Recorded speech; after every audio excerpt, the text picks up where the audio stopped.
Elara Venn was the kind of teacher every student admired. Brilliant, composed, and deeply respected, Rhys Calden was the student who turned her life into a living nightmare. When their names appeared side by side in a scandalous accusation that shocked an entire community, no one could have predicted the devastating truth buried beneath the headlines. In a town quick to judge and slow to ask questions, a teacher's career, reputation, and marriage unraveled overnight, all because of one student's twisted obsession. What began as a lie exploded into a national story, but the real horror was only just beginning. Elara Venn had everything most people could only dream of. At 34, she was living a calm, beautiful life in the quiet town of Fairbridge. She taught English literature at the local high school, where she had worked for the past 7 years. Her reputation among students, parents, and faculty was spotless. Her colleagues described her as brilliant but modest, deeply committed to education, and always available to help struggling students.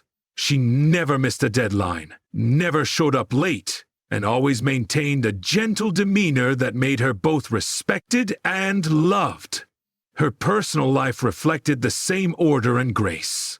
Elara was married to Marcus Venn, a respected financial advisor, 10 years her senior. Their home, a modest yet stylish brick house in an upper-middle-class neighborhood, was always clean, calm, and filled with books. Elara enjoyed gardening, morning walks with her dog, and evenings curled up with a novel. They had chosen not to have children, at least for now, preferring a quiet life filled with travel and intellectual pursuits. From the outside, their marriage seemed ideal. Calm, mature, and stable. Fairbridge was the kind of place where people still left their doors unlocked and waved at passing cars. Nothing much ever happened in this town, and that was how Elara liked it. She felt safe here, settled in a life she had carefully built from years of discipline, patience, and determination. Her classroom was her sanctuary. Walls decorated with student artwork, shelves stacked with classic literature, and the comforting scent of coffee always lingering from her travel mug. Students gravitated toward her. Not because she tried to be their friend, but because she was genuinely interested in their growth.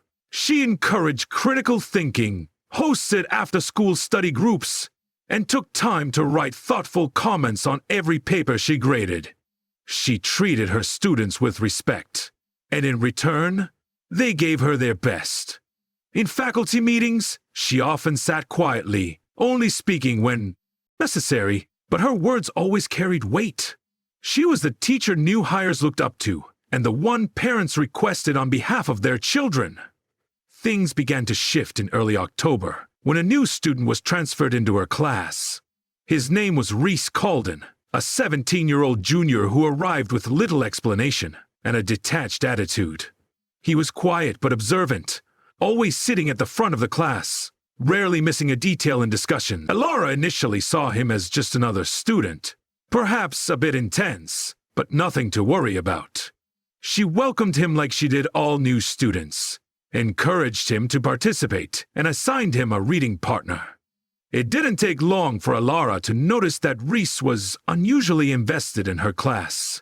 He completed assignments days before they were due, left handwritten notes with long, poetic insights about the angled material, and always lingered after class, asking unnecessary questions she suspected he already knew the answers to. Still, she told herself it was a good thing. It was rare to find students genuinely passionate about literature these days.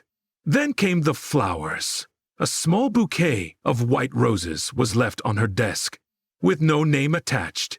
She assumed it was from a grateful student, maybe someone she had recently tutored. The next week, it was chocolates. The week after that, a notebook filled with copied sonnets, some of which referenced a woman with auburn hair and a voice that melts the soul. Elara dismissed them as odd but harmless gestures. After all, high schoolers often had fleeting crushes on teachers. She didn't mention it to Marcus. She didn't think it was important, but something in her gut told her to keep her distance from Rhys. There was something too still about him, too watchful.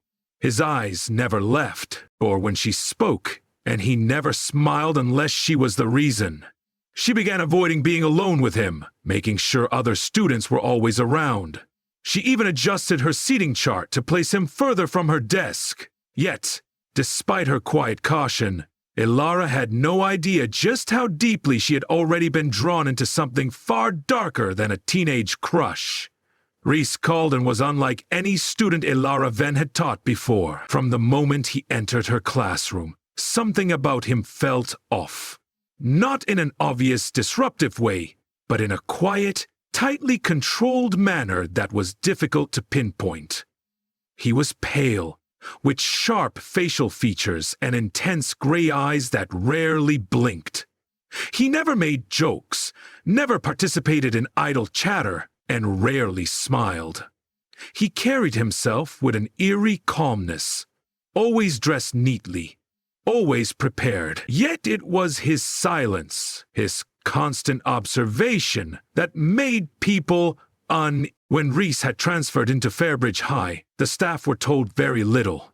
His records arrived late, incomplete, and missing details that normally accompanied student files. His last school, St. Kester's Academy, had only sent a basic transcript, citing privacy concerns regarding his history. It raised some questions among the faculty, but since Rhys never caused any trouble during his first few weeks, the school allowed it to pass without much further thought. But the other students whispered.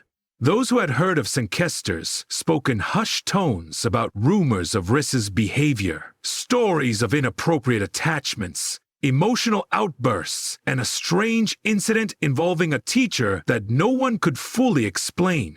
Some claimed he had been suspended for stalking. Others said it was worse. But with no official confirmation, these stories faded into background gossip. Elara had no reason to treat Rhys any differently at first. She noticed he excelled in written assignments. His essays were thoughtful, sometimes even brilliant, and his understanding of literary symbolism rivaled that of her most gifted seniors. Still, there was something about the way he looked at her, like he was always studying her, reading her instead of the material. She caught him staring several times, but he would quickly look away, pretend to scribble something in his notebook, or flip through his textbook as if nothing had happened. In the beginning, Elara chalked it up to teenage awkwardness. Some students simply didn't know how to interact with adults, especially ones they admired. But as weeks passed, his behavior became more persistent. He always volunteered to read aloud when the text involved love or obsession. He referenced her in class discussions in ways that felt too personal, comparing literary characters to her appearance or demeanor. He began turning in assignments with increasingly suggestive undertones, poems about burning admiration and undeniable connection. She began to feel uncomfortable, but she didn't want to overreact. A teacher accusing a student of something without hard evidence could risk their career. Then came the anonymous messages. At first, they were sent to her school email, praise about her beauty and grace that went beyond academic flattery. She deleted them, assuming it was a prank. But then the messages started arriving at her personal email. Private, late at night. She hadn't given that address to anyone at school. The messages became more vivid. References to her scent, her clothing, her schedule. Elara began to worry. She changed her passwords, reported the emails to IT, and convinced herself it was just an anonymous troll. Yet a part of her began to suspect who it was. One afternoon, she found a drawing tucked into a returned essay. An ink sketch of a woman reading by a window, clearly modeled after her, even down to the bracelet she wore daily. It wasn't just the drawing, it was the care put into it, the intimacy of the details. She couldn't prove Rhys had drawn it, but the handwriting on the back, a single word, mine, matched his. She decided to start documenting everything. Dates, emails, odd interactions, just in case. She didn't feel threatened, exactly, but she felt watched, invaded. The gifts kept appearing. A scarf in her favorite color, a rare book she had once mentioned in passing, a cup of coffee left on her desk, just the way she liked it. She stopped accepting anything she hadn't brought herself. Elara never confronted Rhys directly. She didn't want to provoke him. She thought if she remained distant, he would eventually lose interest. But the truth was, Rhys had never been interested in her as a teacher. To him, she was something else, an idea, a fantasy, something he believed he had been promised. And what Elara didn't yet realize was that Rhys wasn't content with being ignored. His obsession was only beginning, and soon he would force her into the center of a storm she never saw coming. It all came crashing down on a rainy Monday morning in November. Elara Venn arrived at school as usual, parking her car near the back lot and entering through the faculty door. But something felt off the moment she stepped into the hallway. Students stared. Some giggled. Others avoided eye contact entirely. A few of her colleagues glanced her way and quickly looked down, pretending to be busy. It was as if she had unknowingly walked into the middle of a secret, one she wasn't supposed to know yet. By second period, her world had changed entirely. A video had begun circulating through students' phones and group chats. It was low quality, grainy, but unmistakable.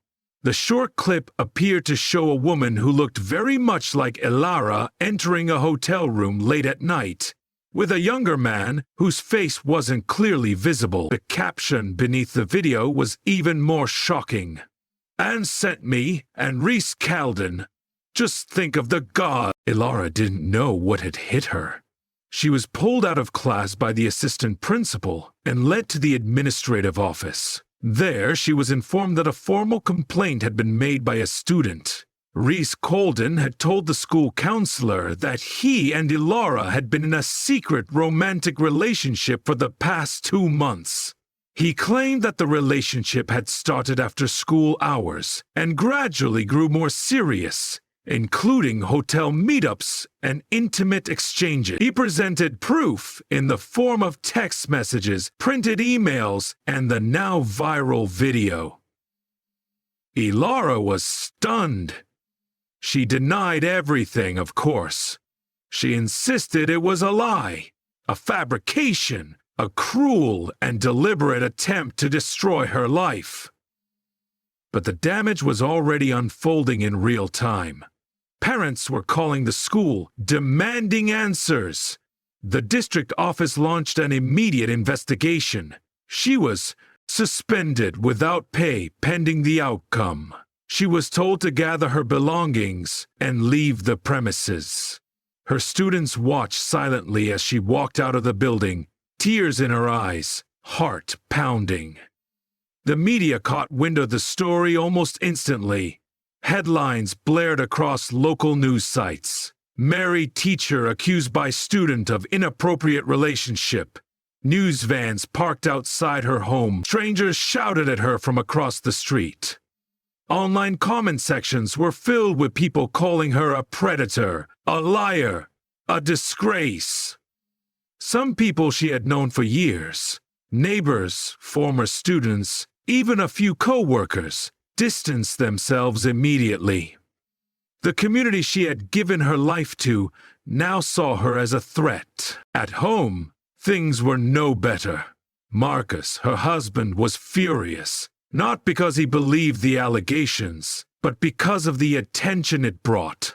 Their once quiet, peaceful life had become a battleground of suspicion and silence. He didn't speak much to her, choosing instead to retreat into his office or leave the house for hours at a time. The trust between them cracked, and the emotional distance widened daily. Elara spent her days isolated, consumed by panic and disbelief. She couldn't understand how Rhys had orchestrated such an elaborate lie.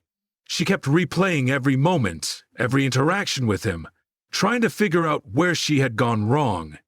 She never encouraged him, never gave him reason to believe she felt anything beyond professional concern. And yet, he had convinced an entire school, a town, and even the media that she had seduced him. Her emails and social media accounts were flooded with messages, some hateful, others disturbingly suggestive. She changed her phone number, deleted her accounts, and refused to leave the house. The police eventually visited her, requesting to review her devices. Though she complied willingly, she was treated with caution and skepticism, like someone under quiet suspicion. Even without formal charges, the label hung around her like a noose. Elara felt trapped, like she was living inside someone else's nightmare. Her career, reputation, and marriage were slipping through her fingers, all because of a lie told by a teenager she barely knew.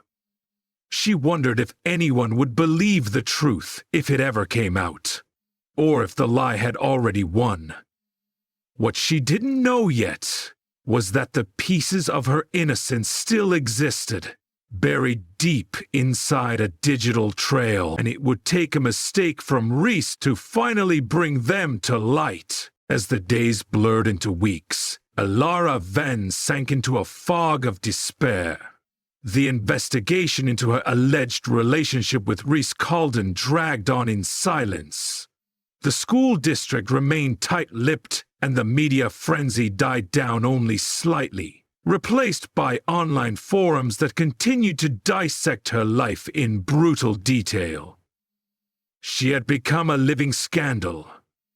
Her name whispered with disgust in grocery stores and mumbled at community events, but beneath the noise, Elara refused to disappear. She spent her time gathering every piece of evidence she could, every email, every schedule log, every classroom camera recording she could request through her attorney. She had to believe the truth could still win. The real break came, not through her efforts, but from a student, a senior named Paige Heron. Quiet, observant, and often overlooked, approached the school council with a USB drive.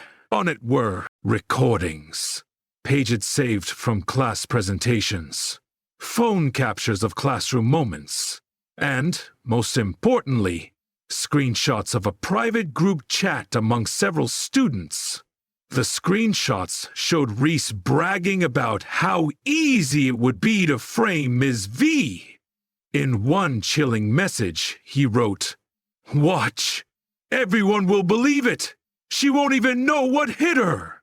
The evidence was damning. Not only did it prove Rhys had planned the entire accusation, but it also revealed he had edited and fabricated emails by copying snippets of real class communication and altering the tone and wording. The so-called hotel video was a doctored clip, an old surveillance video from another state with blurred faces and misleading timestamps. He had used online tools to insert Miss Vann's image into messages and constructed an entire fantasy out of fragments of real interaction. When confronted by the school board and law enforcement with this new evidence, Rhys remained cold and expressionless. He didn't deny any of it. In fact, he seemed to almost relish the attention, sitting silently as the weight of his lies crumbled around him. He was charged with multiple counts of defamation, harassment, and cyber manipulation. The authorities also began investigating his past, and soon more unsettling facts emerged. His expulsion from St. Kester's wasn't for academic reasons, but for a similar incident involving a female teacher. That case had been buried quietly due to the teacher's sudden resignation and Rhys's parents threatening legal action. Elara's name was cleared, at least on paper. Her suspension was lifted. She was issued an apology from the school board, But it was too late. The damage had already been done. Her reputation, though technically restored, remained tainted in the eyes of many. The same people who once admired her now looked at her with pity or suspicion. The community had been quick to believe the worst and slower to accept the truth. Her marriage had suffered even more deeply.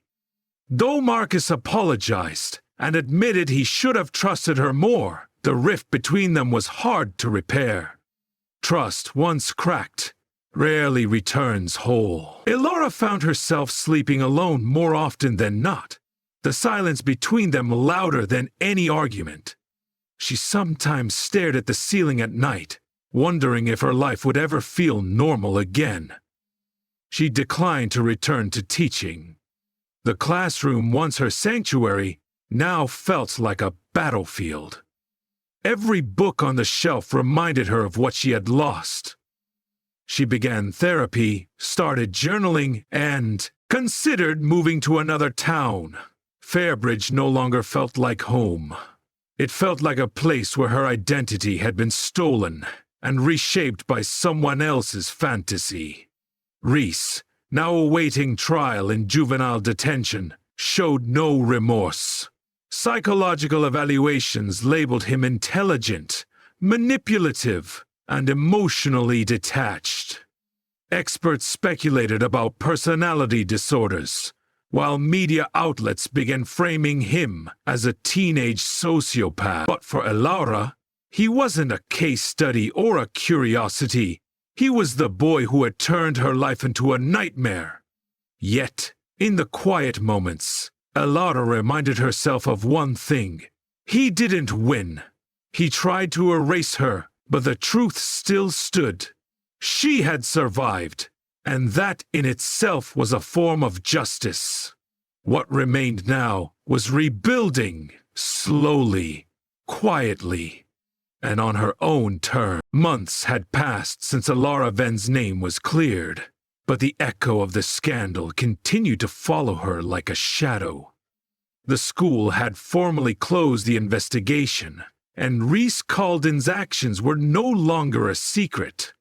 But exoneration on paper didn't erase the whispers in town, the judgmental glances at the grocery store, or the way old friends avoided her in public. Her home, once a place of comfort, now felt like a cage, its walls steeped in memories of fear, stress, and the feeling of being hunted by lies. She no longer checked the news. She had deleted all social media, changed her number, and withdrew from most community activities. Her teaching license remained active, but she hadn't stepped into a classroom since her suspension was lifted. A part of her still mourned the loss of her career, her passion for education, tainted by a betrayal so precise and cruel that it rewrote her identity in the public eye. Even though the truth was out, it was as if people only remembered the headlines, not the retractions. Marcus, her husband, had tried to be supportive since the truth came to light, but something between them had cracked beyond repair. His initial doubt, his hesitation to stand by her when it mattered most, had built a quiet resentment that neither of them knew how to resolve. They spoke less, ate in silence, and avoided eye contact. Counseling hadn't helped. Elara finally asked him to move out. He left without a fight.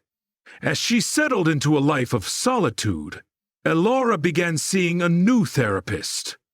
Someone outside the county, far from the noise and assumptions. There, in a sterile room with white walls and soft lighting, she began to untangle what had happened to her. She learned that trauma doesn't only come from violence or physical harm. It also comes from betrayal, from being misrepresented, from having your life rewritten by someone else's story. Rhys Calden was still in custody awaiting trial, and while the legal process moved slowly, more victims began stepping forward. From his old school, 2 former classmates came forward with disturbing claims of harassment. One teacher even admitted she had once suspected Rhys of stalking her, but was too afraid to say anything after school administrators dismissed her concerns. Elara wasn't the first, and she might not have been the last, but her case had finally forced the system to listen. A true crime podcast picked up her story. The producers reached out to Elara with caution and offered her the opportunity to share her experience in her own words. At first, she refused. The idea of re-entering the public eye terrified her. But then she realized that remaining silent meant letting the false narrative survive. She recorded the interview over 2 long sessions. Her voice steady but raw, she told everything, not just about Rhys, but about the system that failed to protect her, the community that turned its back, and the personal cost of being falsely accused. The episode aired months later, titled The Teacher and the Lie. It reached millions. And this time, the response was different.